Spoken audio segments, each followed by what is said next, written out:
En México, la gastronomía es abundante, diversa y deliciosa. No por nada está entre las mejores cocinas internacionales. Pero, ¿cuántos de nosotros sabemos realmente el origen, los mitos y las curiosidades de nuestra gastronomía? Si eres de esos morbosos culinarios, acomódate porque este episodio está para chuparse los dedos. Bienvenido a Tres para Llevar.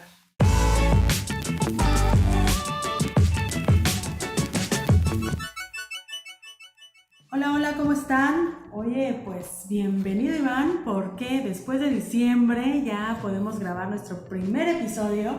Bueno, no nuestro primer episodio, bueno, pero después de diciembre sí. De Tres para Llevar. ¿Cómo estás? ¿Cómo te pinta este día? Muy bien, Valquiria, fíjate que me encuentro pues muy a gusto aquí disfrutando un vinito de una marca muy interesante. Un vino que lleva por nombre El Paladín, que es un Cabernet con Nebbiolo, si no me equivoco, un blend que está muy rico, ¿eh? Yo se los recomiendo a todos los escuchas de Tres para Llevar, que si andan buscando un vino así balanceado, con sus toques así Psicodélicos. muy paladinescos, pues que se metan ahí a las páginas de Valkyria Co. y ahí seguramente van a encontrar esta creación muy deliciosa. Y pues también entusiasmado porque empezamos el año haciendo un par de reportajes bien interesantes en Tijuana, ¿no? Que pues ahorita pues parte de la idea de Revista Molcajete es ya expander, como sabes, pues el proyecto para allá, ¿no? O sea, Ensenada está lleno de lugares muy ricos, es hora de ir a conquistar a Tijuana, y de ahí pues a ver a dónde más. Y pues bueno, hemos estado trabajando en unos reportajes con Excelso 77, que es una tostadora y distribuidora de café a nivel estatal y nacional. Muy bueno, eso de ellos creo que, si no estoy equivocado, le distribuyen al 80% de las cafeterías de especialidad en el estado, ¿no? Entonces pues son una cafetería que tiene una historia muy interesante, de las primeras cafeterías de especialidad en Baja California. Y fuimos con unos chicos más jóvenes que se llaman Cervecería 93. Ellos son una cervecería artesanal que llevan apenas un año, pero están ahí como por la Madero y Sexta, me parece. Un lugar así como que retoma mucho la cultura como el hip hop y toda esta onda, y pues lo mezcla con la cerveza artesanal, ¿no? Entonces pues algo un poquito más juvenil, pero igual que pues si están buscando un lugar ahí donde ir en Tijuana, yo creo que pues les podemos recomendar ahí una visita, ¿no? Y sus cervezas están bastante buenas. La Pilsner que probé de ellos se me hizo muy, como que, pues ya ves, ¿no? Las Pilsner son como ligeras, pero tienen como este toquecito artesanal ahí. Y pues nada, entusiasmado también por el episodio de hoy, ¿no? Que vamos a estar hablando de las Mexican la verdad Curious. ya extrañaba grabar un podcast y estoy muy emocionada porque estamos en la Balticueva degustando este vinito y pues tenemos una invitadaza, Daniela. A ver, preséntala por favor. Bueno, hoy nos acompaña Carolina Mata. Hola, Carolina. Hola. Bienvenida. Hola, buenas noches. Pues bueno, para quienes no hayan escuchado ese episodio en el que ya nos había acompañado Caro anteriormente para hablar sobre la identidad, la relación entre identidad, cultura y gastronomía, hace unos episodios antes, pues Caro es profesora de la carrera de gastronomía aquí en la facultad de UABC, y es maestra en antropología, ¿me parece? Sí, doctora en ciencias sociales. Doctora en ciencias sociales. Ay, no más. Ajá. Perdón. Casual. Casual. Y pues bueno, hoy vamos a platicar de este tema muy interesante de los Mexican Curious, ¿no?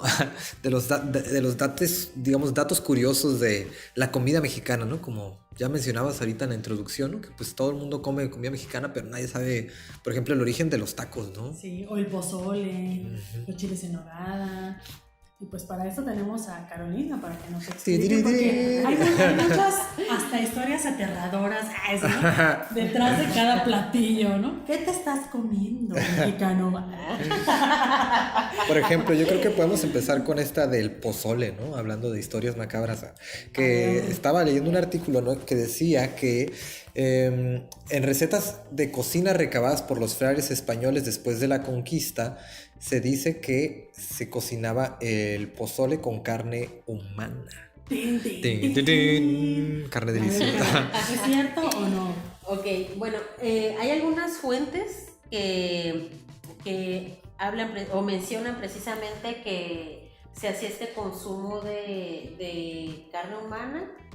Sí había o existía, hay registros y hay también evidencias, no solamente en cuestión de fuentes, de libros o relatos que daban los misioneros, sino que también existen evidencia arqueológica ¿no? Algunos historiadores también han hablado de ello, pero aquí hay que matizar las cosas, ¿verdad? Porque ese tipo de consumo se hacía de manera ritual y solamente la hacían los sacerdotes. No eran toda la población, la antropofagia no se llevaba a cabo en toda la población mexica, que eran prácticamente los mexicas quienes hacían este tipo de prácticas. Antropofagia es comer... Comer a personas, Canibalismo. exactamente, canibalismo, ajá, así es. Se consumía la carne humana solamente como una cuestión ritual. Y de hecho dicen que lo que se usaba precisamente para ese guiso era la cabeza. Entonces, de hecho, hay personas que dicen que el sabor de la carne de cerdo es muy parecida a la de la carne humana. O sea, porque, por ejemplo, yo tengo entendido que antes en los rituales escogían a las vírgenes, ¿no? Como para ofrecerlas a los ofrecerlas dioses. a los dioses, porque pues eran vírgenes, ¿no? Bueno, en eso sí no hay una evidencia como tal, una evidencia científica, tampoco una evidencia histórica. Lo que sí se menciona en cuanto al sacrificio, de hecho hay una liga de un evento que hubo hace poco en la UNAM que organizaron sobre antropofagia en la época prehispánica, ¿no?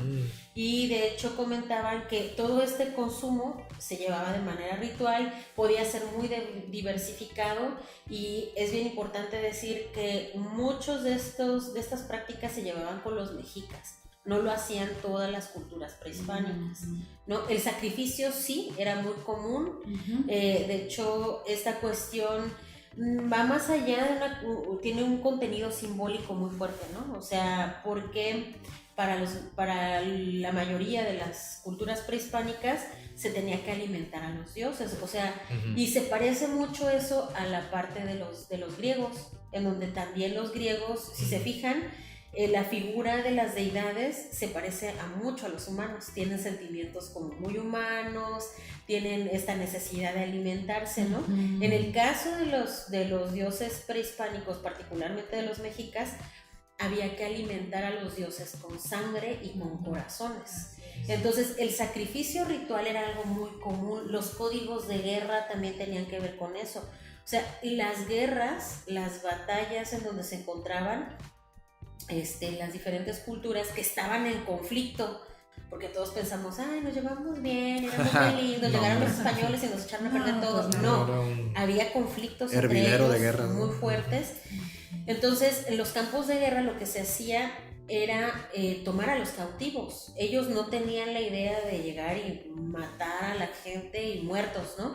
Por eso a ellos se les hacía muy raro cuando llegaban los españoles y empezaban a matar a la gente en el campo de guerra. Para ellos eso no tenía sentido, porque para ellos era más bien ir por cautivos que iban a utilizar en los sacrificios, ¿no? Sí, claro. Ahora, no todos esos estamos hablando de que el calendario ritual de los mexicas era muy amplio y cada día tenía una fiesta diferente con rituales distintos. Entonces podríamos decir que este consumo ritual de carne humana se pudo haber hecho muy de vez en cuando en lo que era el año para ellos, ¿no? O sea, no era todo el tiempo, no era parte de su dieta tampoco, ¿no? Pero sí tenemos todos estos datos que nos hablan de la importancia del sacrificio. Y otra cosa, en cuestiones antropológicas, el consumo de carne humana en muchas culturas se hace no por la cuestión de alimentar el cuerpo nada más en la parte biológica, sino que es una cuestión simbólica. Porque ¿más espiritual? También más como en el sentido de consumir al otro es comerse sus fuerzas. Claro. O sea, tener es este concepto de incorporación que dice Fischler, que cuando pasa la barrera de la boca se vuelve parte de ti en una cuestión simbólica. Sí. Como energía extra. Ajá, como la energía o como la fuerza, ¿no? O sea, comerse... Me estoy comiendo sus habilidades.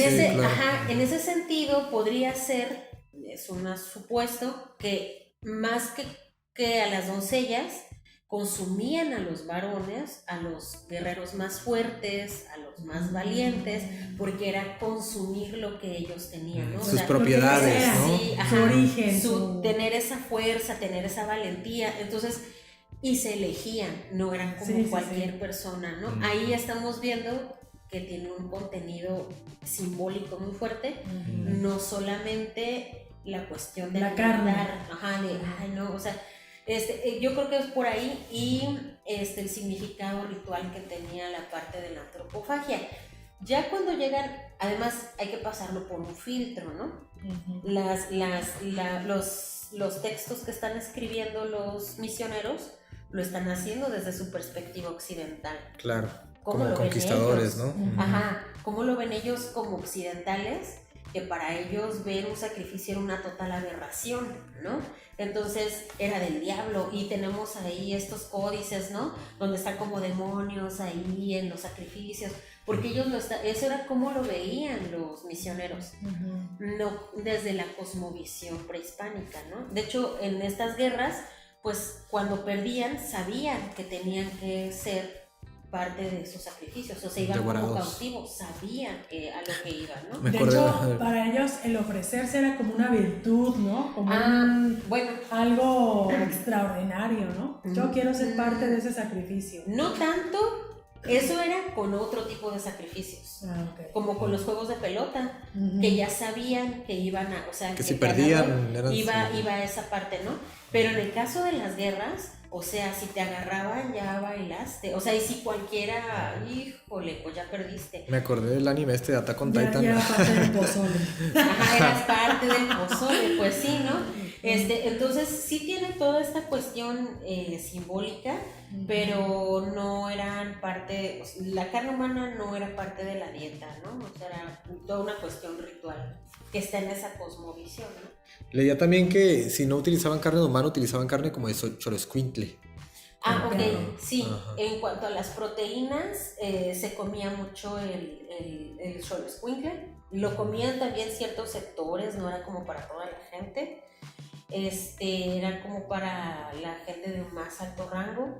No, era acá VIP. un privilegio. ¿no? Ajá, sí, y aparte, o sea, el perro no solamente servía para comer, también lo destinaban para eso, lo engordaban, lo cebaban para eso, pero también otros que lo usaban tenían otros usos. Pues el perro en este contexto, como en muchas culturas a lo largo de la historia, han utilizado a los animales, en este caso a los perros. Los japoneses, por ejemplo, hacen sopa de perro, ¿no? Sí, o sea, como cuestión de puede ser compañía, puede ser como alimento, puede ser como un apoyo de trabajo, o sea, y en este caso los perros en la época prehispánica también servían, para los mexicas en particular, hasta para curar las reumas, ¿no? Si alguien estaba mal de las reumas, se dormía con el perrito y pues bien feliz porque ya no le daba frío, no le dolían los huesos, ¿no?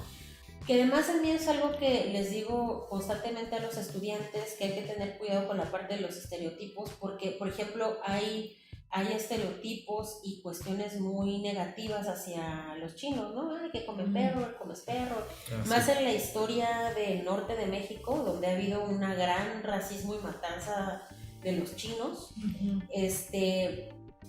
y decimos, bueno, pues muchachos, en la época Déjenme les prehispánica, digo que- déjenme les digo que aquí comían perro, ¿no? Entonces, estas cuestiones, pues están ahí. Más culturales, ¿no? Sí, sí, sí, pero están en esos contextos. Pues, Claro. ¿no? Y está este mito también, ¿no? Urbano de que en las taquerías también luego hay tacos de Claro, perro. dicen que Tacos de perro. son tacos de Ajá. guaguaco. Suaperro. De suaperro. Eso. Hay una canción de un grupo que se llama Monedita de Oro, que son un grupo para niños, y tienen una canción que se llama que le gustan los tacos de suaperro y cantan guau, guau, ¿no? Oye, y hablando de muerte lenta y... Bueno, me acordé ahorita de la frase esta de viscosos pero sabrosos, ¿no?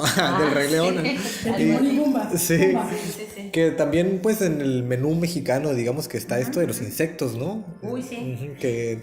Sí, hay una gran variedad de hecho, digo, muchas investigaciones ahora ahora estamos hablando de la entomofagia, ¿no? Del consumo de insectos.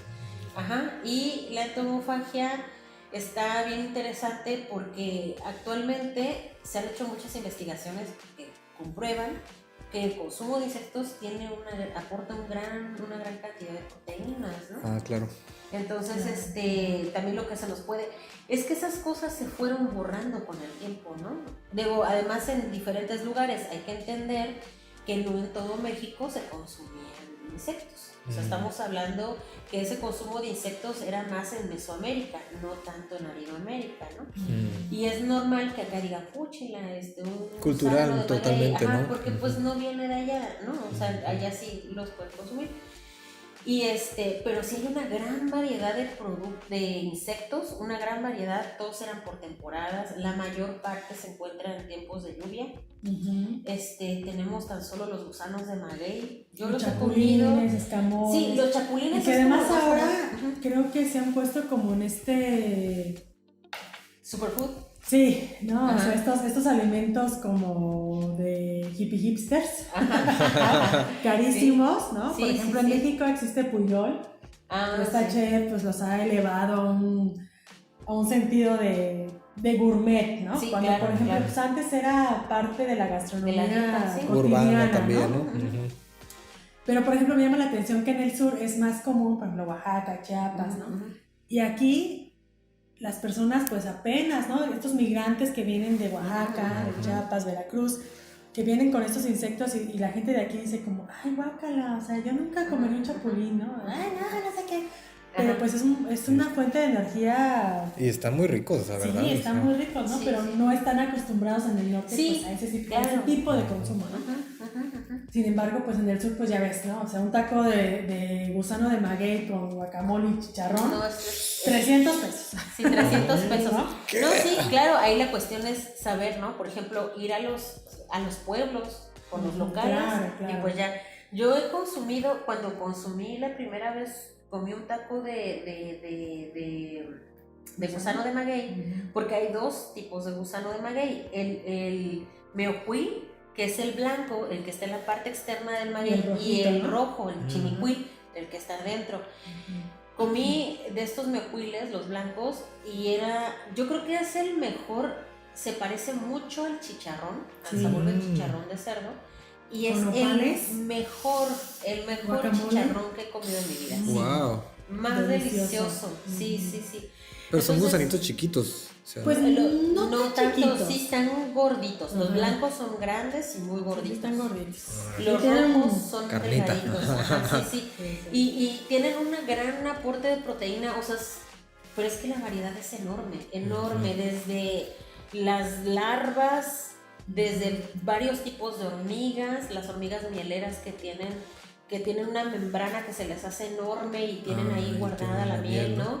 Avispas, los huevos, las huevas de avispa, de otros tipos de moscas que no son las moscas que nosotros conocemos, son otras. Los de mosquito también. Los de mosquito. Hormigas igual, ¿no? Hormigas, y la mayoría están en las zonas lacustres, cerca de los lagos, y otras cerca en el bosque.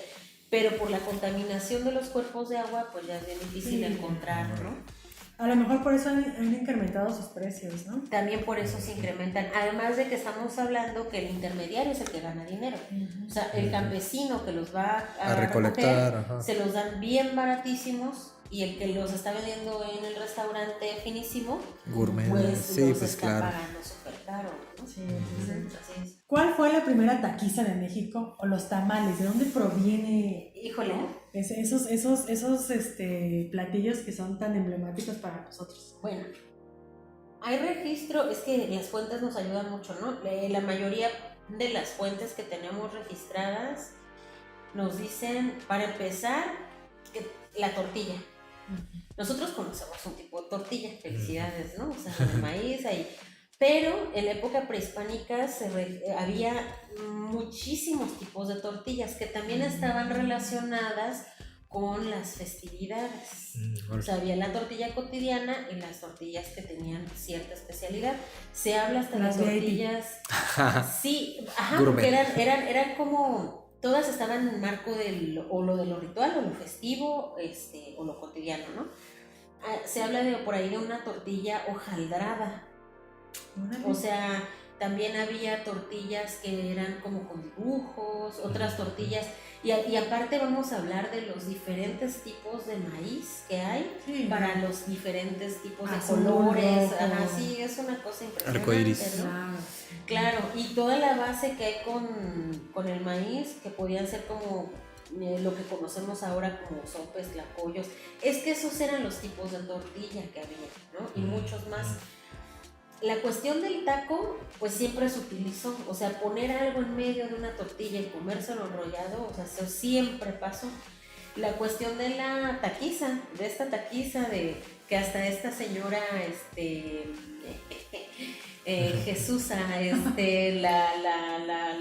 no sé, creo que es senadora o algo así, que estuvo mucho tiempo en las cuestiones culturales ahí en la Ciudad de México, decía, no coman tacos de carnitas porque están a favor del colonialismo, ¿no? Era lo que decías, ¿no? O sea, esa famosa taquiza, ¿no? De que los españoles dijeron, tenemos nosotros aquí cerdito, pues traigan sus tortillas, ¿no?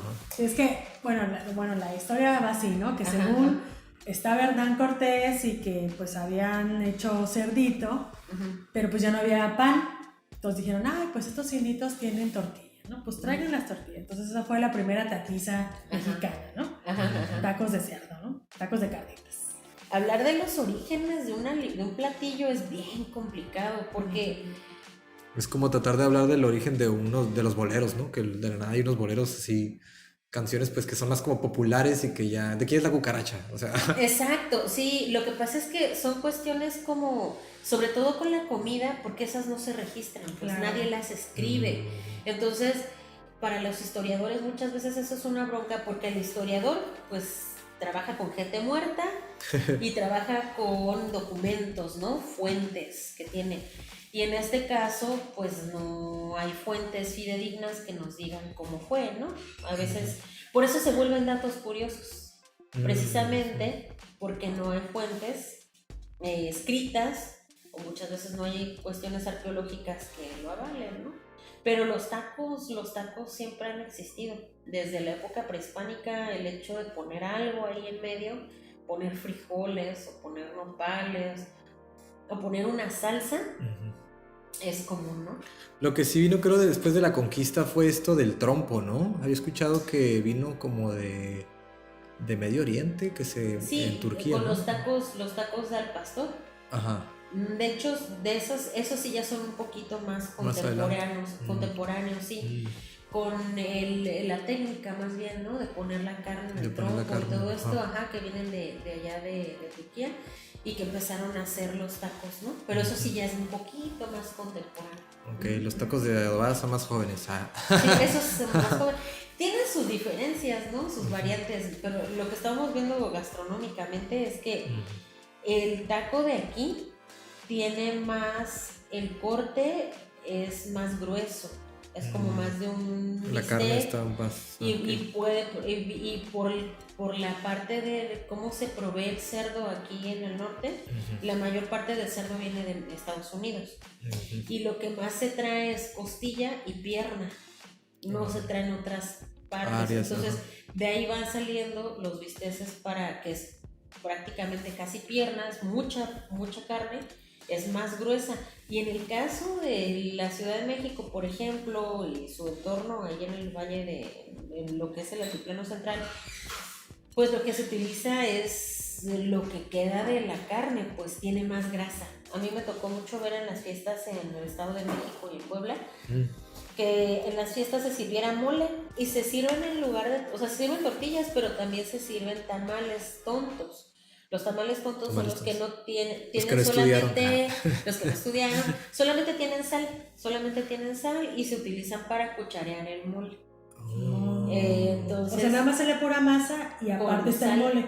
Y aparte el mole, y tú lo vas cuchareando ahí. Eso es una cosa súper rico. Sí. Y hay una gran, eso sí se quedó. La cuestión que sí tuvo mucha influencia después de la llegada de los españoles fue el incluir materia grasa en el tamal, que es la grasa de cerdo, la manteca. Rellenarlos así con... Para la masa, batirla con la manteca.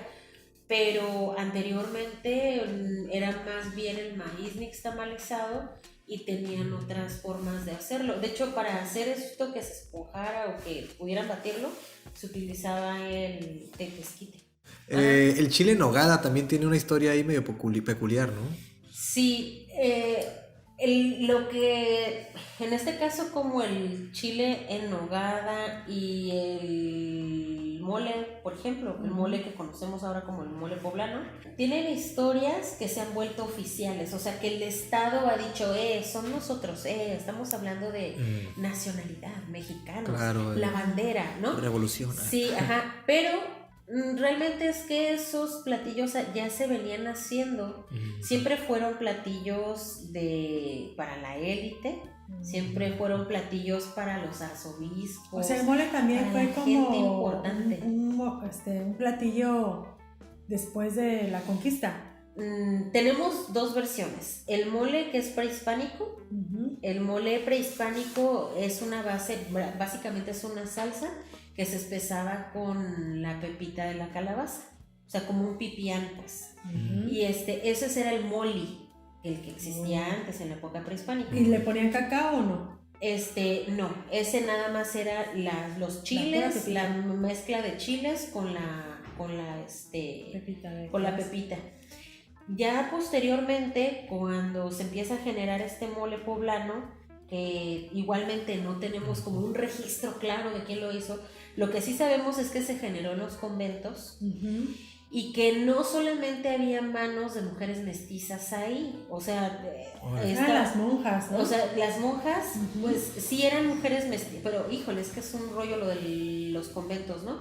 Había mujeres criollas, mujeres mestizas, pero también había mujeres indígenas y mujeres negras en los conventos. Wow. Y casi siempre las mujeres indígenas y las mujeres de origen africano o negras eran las esclavas las que trabajaban ahí, como en el caso de las indígenas como empleadas o las de origen africano como esclavas, y que ellas trabajaban en la cocina para las monjas de más alto rango, porque ellas entraban con su servidumbre al convento.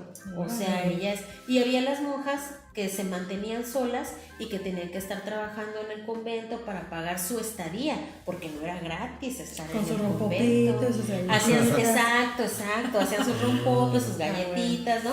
Esas son las cosas que como que se invisibilizan, ¿no? Pues porque también al final las mujeres que estaban moliendo todo eran las mujeres indígenas, que ya tenían un conocimiento, una habilidad técnica al moler todos estos ingredientes, y que si nos damos cuenta, pues este mestizaje no era solamente entre indígenas y criollas, o sea, estamos hablando de que había mujeres negras, había mujeres mestizas, había mujeres de varios orígenes que dieron luz a ese mole, ¿no?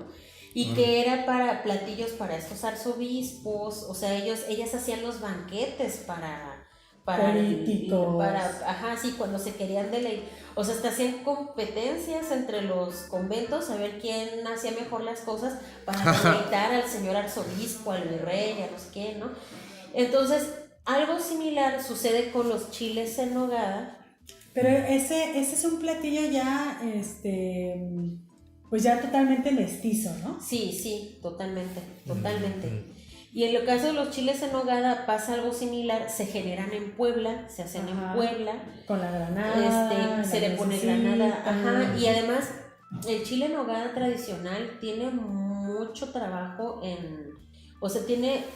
ese sí podemos decir, tanto el mole como el chile en nogada, que tienen sabores muy novohispanos, y siguen esta idea de lo barroco, ¿no? La saturación de sabores, la saturación de elementos, y donde tenemos cosas dulces y saladas conviviendo en el mismo platillo, y lo hacen más complejo, ¿no? El chile en nogada tiene carne picada, pero también tiene las manzanas. En ese tiempo cuando se podía utilizar, claro. porque pues ahorita ya es un alimento que... Así es, tienen las pasas, y lo que era lo más importante era la nogada, que es la salsa de la nuez.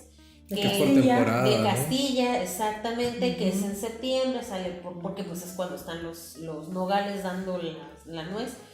Entonces se hace todo esto, pero lo retoman, o sea, cuando se consuma la independencia y Iturbide hace este festejo, que además estamos hablando de Iturbide, era el chico fifí de la, Claro, de la de la independencia, realeza, ¿no? ¿no? Y Vicente Guerrero, de hecho Vicente Guerrero era de origen africano, pues, o sea, era descendiente de negros, ¿no? Y él era como de los chicos que estaba en otra parte de la independencia. Pero bueno, sabemos que el que se adueñó de todo ahí fue Iturbide. Y dijo, pues vamos a hacer un banquete. Y entonces, pues, este chile seguramente ya lo venían haciendo antes, pero para esa conmemoración, pues le ponen los colores, ¿no? De la bandera. Que era la bandera esta, cilantro, ajá, el verde, la crema blanca y las granadas. Y que después, pues, el Estado Nacional, o sea, el gobierno lo toma para decir, pues es el platillo de la nación, ¿no? Bla, bla, bla, bla, bla. Pero eso ya son cosas que se van construyendo después. Más político, ¿no? Ajá, sí, así es. Sí.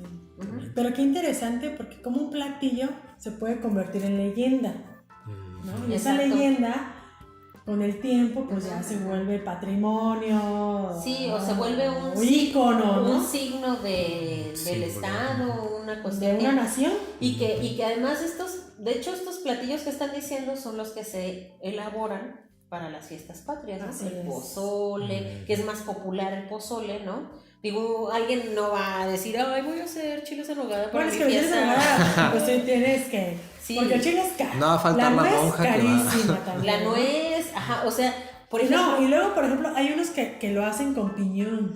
Con piñón, así es. Rosado, ¿no? El piñón rosado es madre. Carísimo. $1,000 el kilo, ¿no? Sí. Por eso es lo que le digo a los chicos, a los estudiantes. Pasamos de lo que es curioso a un dato que nos está hablando de cuestiones políticas.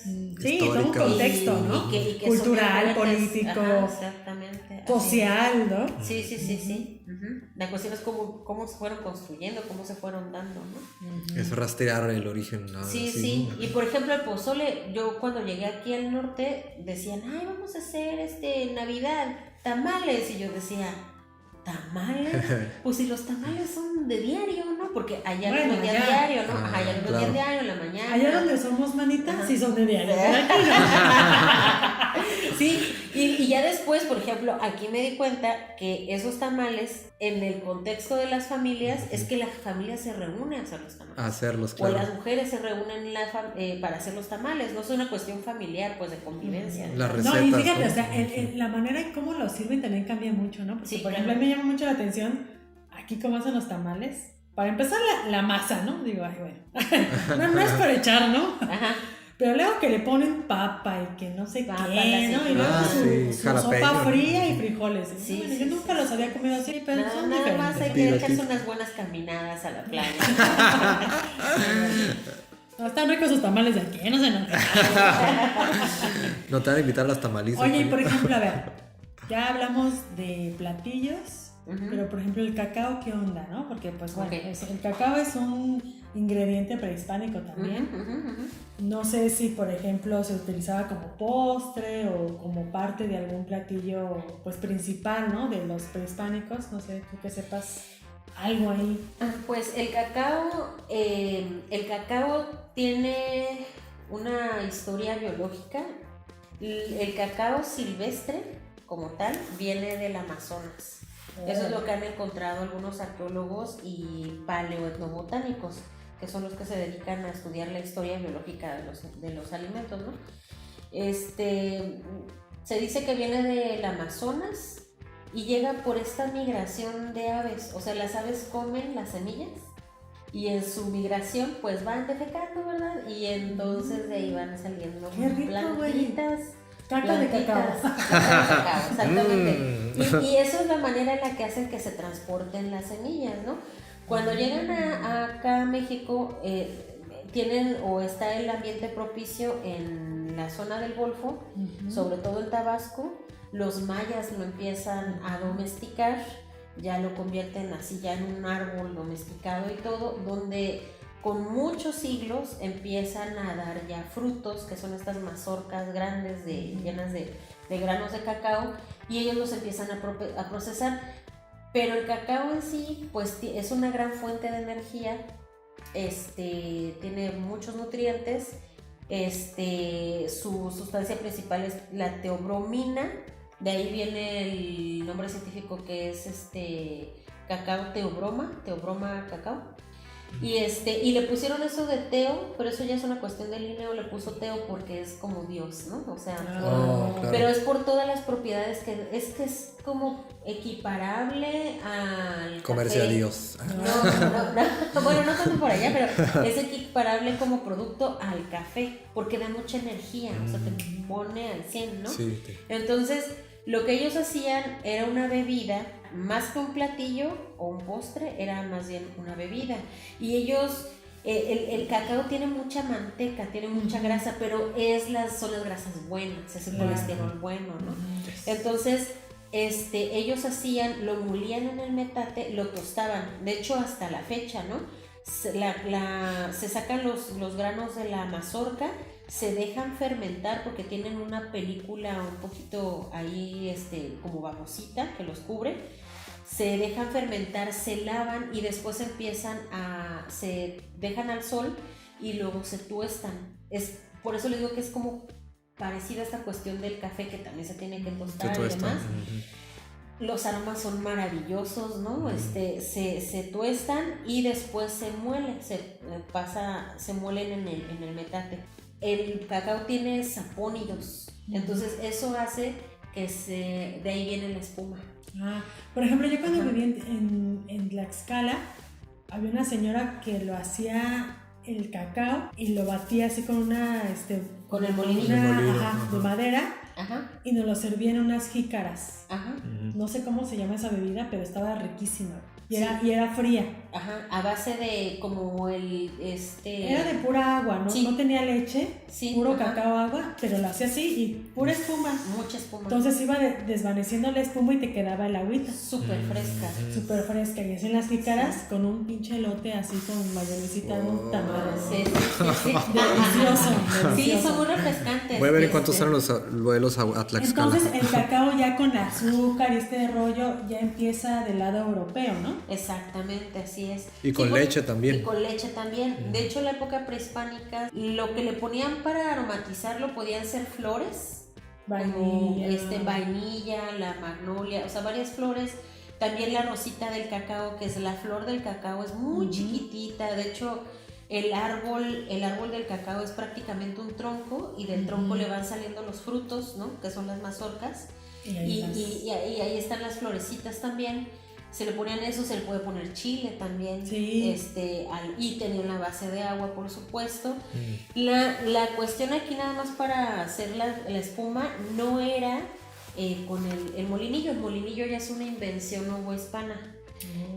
Lo que se hacía era una mujer ponía una jícara en el piso y ponía tenía la jícara en el piso, tenía el recipiente con el cacao y lo dejaba caer desde arriba de su cabeza. ¿Para qué? Con la gravedad. Y con la gravedad, sí, y se razón. hacía varias veces, como lo que nosotros hacemos cuando queremos enfriar una bebida, ¿no?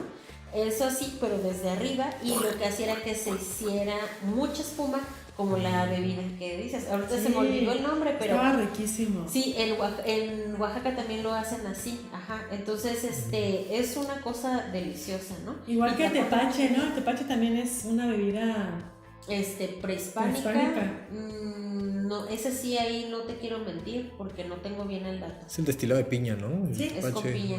Es un fermentado. Es un fermentado, sí. Sí, ahí una sí no maceración. tengo. Pero en este caso, pues, o sea, tienes toda esta parte de la espuma y demás. Y en el caso de Tabasco, que esto es algo muy de los mayas también, era moler el cacao, combinarlo con una bolita de maíz. Y entonces tú te ibas a trabajar al campo, ahí agarrabas agua, deshacías con la mano esta bolita de cacao y maíz y de ahí el pozol. Para el almuerzo, para agarrar fuerzas cuando estabas trabajando en el campo, tu trago de pozol y a Y trabajar. vámonos, ¿no? Acá, como un licuado, ¿no? Sí, y de hecho eso es pura proteína en realidad, o sea, también tiene un montón de Es beneficios. que hay ¿no? muchas bebidas, ¿no? Por ejemplo, el tejuino también es de fermentado de maíz. Es de maíz, ajá, que de hecho los rarámuris le dicen tesguino y lo fermentan y se hacen unas pachangas con eso. Y el otro que es como de esquite, pero no es esquite, es que lo hacen como verde, que hacen el maíz, lo licúan con epazote y chile verde y lo hacen como chile atole. Chile atole, Ah, sí, sí. el chile atole, Muy esa es una rico. cosa deliciosa, Está sí. Vamos a tener que hacer un tour, ¿no? Sí. Claro, nos tienes que hacer todo eso de comer. Sí. Pues mira, sí se hace. Sí que No, el atole pero- tiene años. Sí. O por ejemplo, el otro, Pues es que hay infinidad ahora sí de platillos mexicanos, sí, no sé, no. el atole de maíz con canela y... Hay un atole que es el de pinole, atole el de pinole. Ay, qué rico. Ah, Sí, sí. ¿Lo has probado tú? Sí, el Ay, pinole te sí, hubiera sí. probado. Los atoles de pinole. He ido a Oaxaca, ¿Sí o mijita. no? Súper. Sí, el pinole es una cosa deliciosa. Sí. Hasta Que así. además, que ahora muchas preparaciones tienen canela, pero eso ya lo trajeron vía Viejo Mundo, ¿no? Pues ya de la Los India y españoles. todo eso, sí. Fue vía los españoles, pero realmente estamos hablando de productos de todo el mundo que llegaron aquí. O sea, era la vía.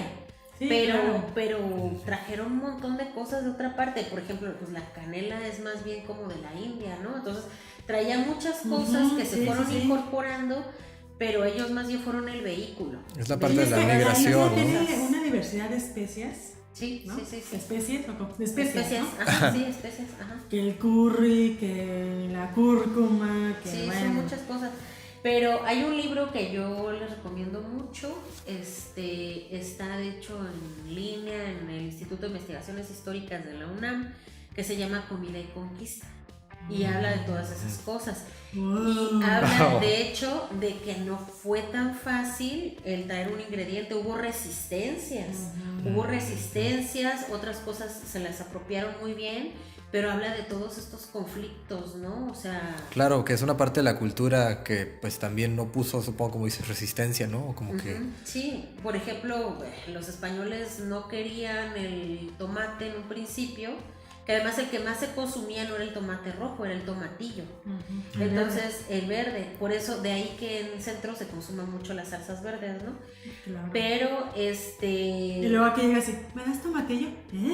¿Qué es eso? Bueno, de verde, pues. del verde. Ah, Y por ejemplo, lo asociaban con la mandrágora, pero llevaron eso con los italianos no le hicieron el feo, lo retomaron, lo empezaron a trabajar, a modificar las semillas, ya saben, toda esta cuestión que me enseñaron en la primaria de mejorar, agarrar las semillas más bonitas y juntarlas.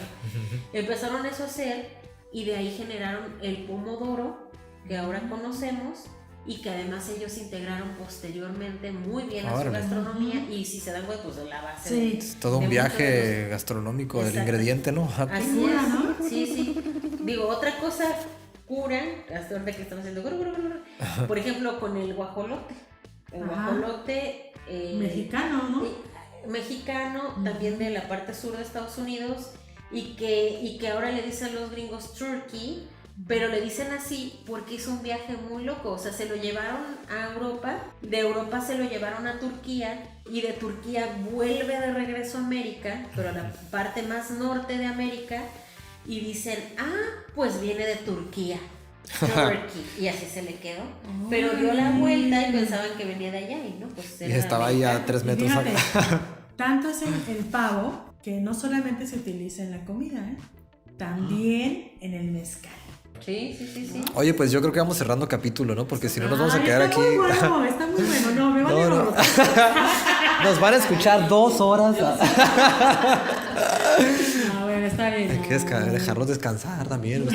Que se queden con ganas de más. No, pues podemos hacer un episodio de Segunda parte, comida y segunda conquista, parte. Sí, claro, me encantaría. Está muy Sí, interesante. sí, Pues sí. bueno, muchas gracias, Caro, por estar aquí.